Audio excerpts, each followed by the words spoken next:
안녕하세요. 이상일의 일석이조입니다. 오늘은 미국의 대통령 선거에 대해서 이야기를 해보겠습니다. 11월에 대통령 선거가 치러집니다.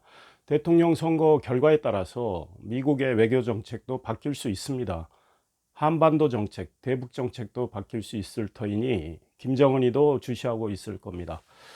현재 당장 대선이 치러진다면 아마 미국 민주당 대통령 후보인 조 바이든 전 부통령이 승리할 가능성이 높다는 여론조사들이 속속 나오고 있습니다. 최근 CNN 조사 결과에 따르면 조 바이든 55%, 트럼프 대통령 41%, 14%포인트 차이가 났습니다. 6월에 여러 여론조사가 있었는데 조 바이든이 50%를 넘긴 경우가 4개 나왔다고 합니다. 4년 전 힐러리 클린턴 민주당 후보였죠. 전 상원 의원이 대선을 치르면서 여론조사에서 50%를 한 번도 넘긴 적이 없으니까 조 바이든의 경우 상당히 고무적인 결과가 나왔다고 할 수 있습니다. 트럼프 대통령은 CNN 여론조사 결과 본인이 14%포인트 지게 나온 그 여론조사 결과에 대해서 굉장히 불쾌감을 나타냈습니다. CNN 뉴스는 가짜인데 CNN이 하는 여론조사도 가짜다, 이런 불만을 나타냈습니다. 그러나 다른 여론조사에서도 트럼프는 하락세임이 분명합니다. 트럼프가 왜 하락세로 꺾였느냐?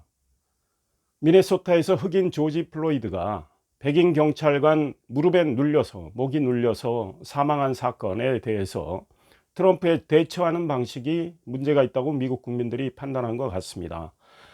트럼프는 시위대의 본질, 인종차별에 대해서 항의하는 이 문제에 대해서 해결하려고 노력하기보다는, 플로이드 죽음에 공감을 나타내기보다는 시위대를 강경 진압하는 쪽에 치중을 하고 있습니다. 그래서 시위대들이 반발을 하고 있고 백악관 앞에서도 시위를 하고 있습니다. 최근 윌리엄 바 법무부 장관은 본인의 책임을 좀 회피하려다가 결과적으로 트럼프의 망신을 준 그런 말들을 했습니다. 트럼프가 백악관 앞에서 시위가 벌어지니까 백악관 지하 벙커로 피신을 했다, 이런 말을 윌리엄 바 법무부 장관이 이야기를 했습니다. 트럼프는 이에 대해서 언론이 보도를 먼저 했는데, 본인은 피신한 게 아니고 지하 벙커를 그냥 점검하려고 잠깐 가보았을 뿐이다, 이렇게 이야기를 했는데, 윌리엄 바 증언에 따르면 결국은 트럼프는 좀 비겁하게 피신하는 셈이 됐습니다. 그 백악관 앞에 라파에트 광장이 있는데 과거에 노예시장이었습니다. 그 노예시장이었던 그 광장에서 시위대들은 시위를 하면서 인종차별 철폐를 외치고 어메이징 그레이스, 놀라운 은총이라는 노래를 불렀습니다. 이 노래는 존 뉴턴 성공의 신부가 과거에 본인이 노예 무역상을 하면서 죄를 저지른 것을 회개하면서 작사한 노래입니다. 그래서 지금 시위대가 어메이징 그레이스를 부르고 있는 겁니다. 미국 대통령 선거는 한국과 좀 다릅니다. 한국은 우리 국민들이 다 직접 투표를 하고 그 개표를 한 결과 한 표라도 많은 득표를 한 후보가 당선이 되는 겁니다. 그러나 미국은 주별로 국민들이 다 투표를 한 다음에 주별로 할당된 선거인단을 후보가 얼마나 많이 획득하느냐에 따라서 전체 국민 투표의 득표율과 주별 선거인단 확보 수에 따라서 당락이 결정이 됩니다. 그러니까 전체 국민 득표는 어떤 후보가 높았다 하더라도 주별 선거인단 확보에서 270명 이상 확보하지 못하면, 과반을 넘지 못하면 낙선하게 되는 겁니다.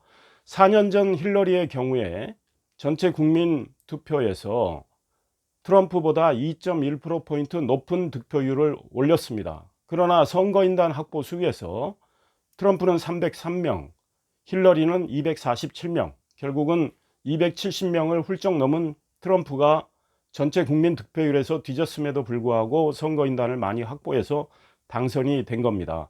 그래서 미국은 전체 국민 여론, 이거를 가지고 지금 누가 된다 예측하기는 어렵습니다. 각 주별로 어떤 후보가 앞서가느냐, 주별 상황이 굉장히 중요한 거죠. 그런데 현재 조 바이든의 경우에 주별로 선거인단을 계산을 해도 앞서는 상황입니다. 특히 경합주, 그러니까 스윙 스테이트라고 하는데 어떤 선거에서는 민주당, 어떤 선거에서는 공화당, 이렇게 왔다 갔다 밀어주는 이런 주들이 있습니다. 그런 경합주에서 결국은 이기는 후보가 유리한데, 지금 조 바이든은 경합주에서 6개 주 정도 되는데 거기 여론조사 한 결과 다 앞서는 걸로 나오고 있습니다. 텍사스 주의 경우에 남부인데 공화당 지지 성향이 매우 강합니다. 오랫동안 텍사스에서는 공화당 후보를 선출을 했습니다. 공화당 후보의 승리를 안겨줬고 텍사스에 할당된 선거인단을 다 공화당 후보에게 몰아줬습니다. 그런데 그런 텍사스 주에서도 현재 조 바이든이 43%, 트럼프 44%, 초박빙의 상황을 전개하고 있습니다. 미국에서는 주별로 국민들이 투표를 한 다음에 득표율이 높은 후보에게 할당된 선거인단을 대체로 다 몰아주는 승자 독식 제도를 운영하고 있기 때문에 경합주, 큰 주에서 이기는 후보가 선거인단을 많이 확보하게 됩니다. 그래서 앞으로 5개월 남은 미국 대선 레이스 매우 치열하게 전개될 텐데요. 트럼프는 현재 여론조사에서도 꺾이고 있고 공화당 내에서 비판하는 목소리들이 계속 나오고 있습니다. 트럼프의 조지 플로이드 사망과 관련한 그 대처 방식에 공화당 내에서도 불만이 표출되고 있는 거죠. 콜린 파월 전 국무부 장관, 흑인으로서는 미국 최초로 합참의장을 지낸 콜린 파월은 최근에 트럼프의 행동은 헌법에 어긋난다 라면서 조 바이든을 지지하겠다고 이야기를 했습니다. 콘돌리자 라이스 국무부 장관 역시 흑인이고 아들 부시 대통령 때 국무부 장관을 했는데 트럼프에 대해서 역시 비난을 하면서 트럼프는 말을 하기 전에 생각 좀 해라, 트윗을 자꾸 하는 건 좋은 방법이 아니다, 이런 비판의 목소리를 냈습니다. 제임스 매티스 전 국방부 장관도 역시 트럼프를 분열적 대통령이라고 비난을 했고 트럼프는 그에 대해서 욕을 했습니다. 미국 공화당 대통령 후보였던 미트 롬니 현 상원 의원, 이분도 트럼프에 대해서 강력히 비판을 하면서 시위대에 동참을 했습니다. 존 맥케인, 세상을 떠난 미국 공화당 대통령 후보, 맥케인의 부인 신디 맥케인도 트럼프에 대해서 반대한다는 입장을 밝혔고, 뉴욕타임스는 최근 아들 부시 대통령도 트럼프를 지지하지 않을 거라는 보도를 했습니다. 그러니 트럼프는 지금 사면 초과인 상황으로 몰리고 있는데 트럼프가 이거를 어떻게 극복할지 주시를 해야 될 것 같습니다. 트럼프와 조 바이든의 대결을 바라보는 북한의 생각은 어떨까요? 김정은도 나름대로 계산을 하고 있을 걸로 생각을 합니다.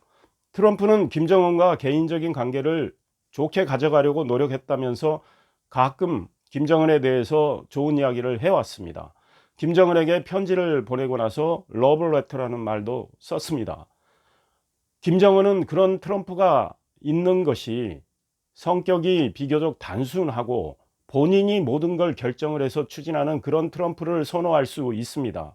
그러나 조 바이든은 김정은 입장에서는 버거운 상대가 될 수 있다고 생각합니다. 조 바이든은 29살 때 미국의 상원 의원이 됐습니다. 델라웨어 주에서 상원 의원이 됐습니다. 이후 내리 6번 36년간 상원 의원을 했습니다. 상원 의원 임기가 6년입니다.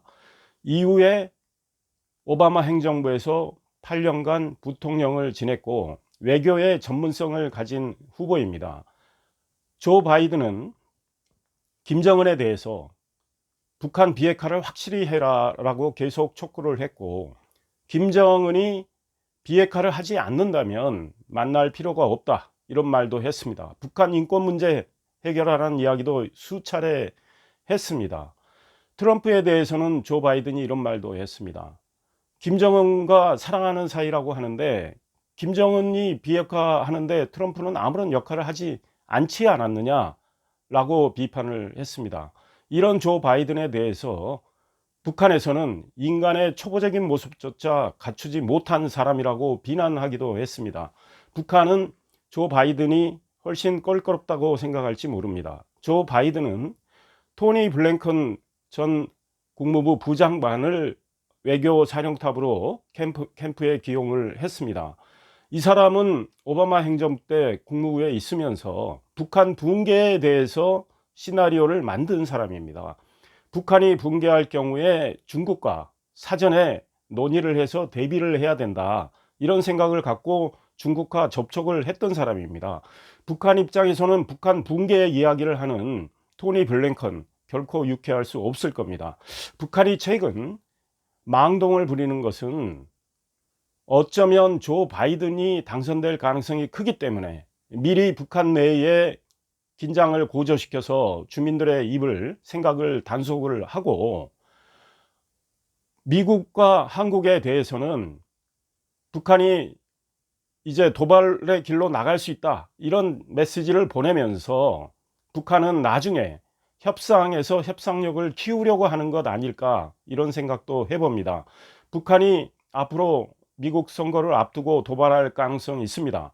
북한은 협상을 의식을 해서 의식적으로 도발을 하는 경우가 많이 있습니다. 도발을 한 다음에 미국과 협상을 물밑에서 추진하고, 결국은 협상을 하면서 북한은 더 많이 얻어내는 식으로 결국은 협상을 타결하려고 할 겁니다.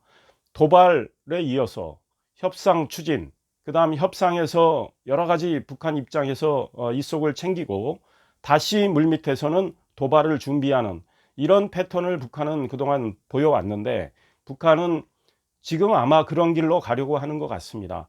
특히 조 바이든이 대통령이 될 가능성이 큰 상황이기 때문에 미국의 조 바이든 행정부를 압박을 하기 위해서 이 도발의 준비를 하고 있는 것 아닌가, 이런 생각도 들게 됩니다. 앞으로 미국 대통령 선거가 어떻게 전개될지, 북한이 또 어떤 태도로 나올지 우리 함께 주시하면 좋겠습니다. 감사합니다.